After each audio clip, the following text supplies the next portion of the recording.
Hey people, so today's video is going to be kind of different. Now, usually I offer an opinion in my videos, but today I want to focus on presenting a set of opinions.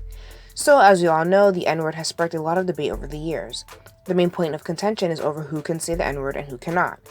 Many people have different opinions on this. Admittedly, when I was a kid, I was told that it was a word that only black people could use, but we'll get into that later. The N-word is so controversial because it, of course, was a derogatory term used against black people. During slavery times, white people would regularly refer to black slaves by the term. Of course, they were seeing the N-word with the hard ER at the end, for the most part. Now, after the emancipation of the slaves, the word was still used in a negative and hateful way against black people. During the 20th century, the word Negro was popular and was not seen as being negative, along with the term colored. The N-word as it is today, and the way in which it was used during slavery times, of course, came from the word Negro, which has Latin and Spanish roots. The civil rights movement of the 1960s replaced the words colored and Negro with black, and later with the term African American. Starting in the late 70s and 80s, rap has popularized the slang version of the N-word, the one without the hard ER at the end. Now that we have the important context, let's get into the common arguments about the use of the N-word. All of these examples are about the N-word without the hard ER, aka the slang version, and are presented in no particular order. Argument number 1.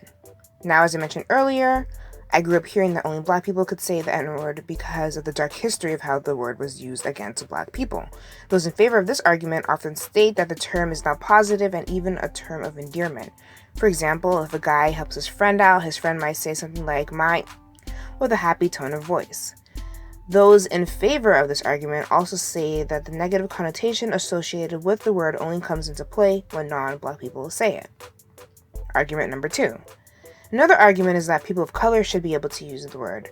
Many people that agree with this argument believe that black people and people of color share similar experiences, and for that reason, they should all be able to say the N-word. This argument is popular in certain regions over others. I know that in New York, it is very common for non-black people of color to use the N-word. It is seen as being common, normal, and commonplace. Again, many people that agree with this argument believe that the term no longer bears a negative connotation when they say it.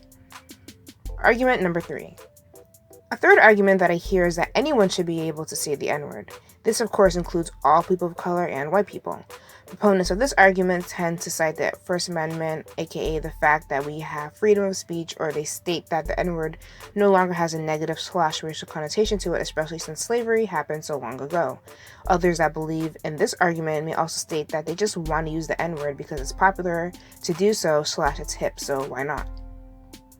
Argument number 4. Now, this last argument that I'm going to talk about is one that I heard recently, like in the past couple of years, but it is not a new one by a long shot. So essentially, there are those that believe that no one, including black people, should say the N-word. Those that believe in this argument tend to say that given the sordid history revolving around the N-word, it simply should not be used. They want the word, both its popularity and its existence, to phase out. Now, the reason why I say that this argument is not new is because the NAACP has made it clear that it disapproves of the N-word, both the slang version and the hard ER version. Now, many people who believe in this argument will say that the word does not really have a positive connotation, and they might cite examples in which it is used out of frustration or anger. Like someone might say that this is driving me crazy. Now, there are, of course, subsets of these arguments and possibly other arguments altogether about the N-word, but these seem to be the general ones. What are your thoughts? Which one do you agree with? Let me know.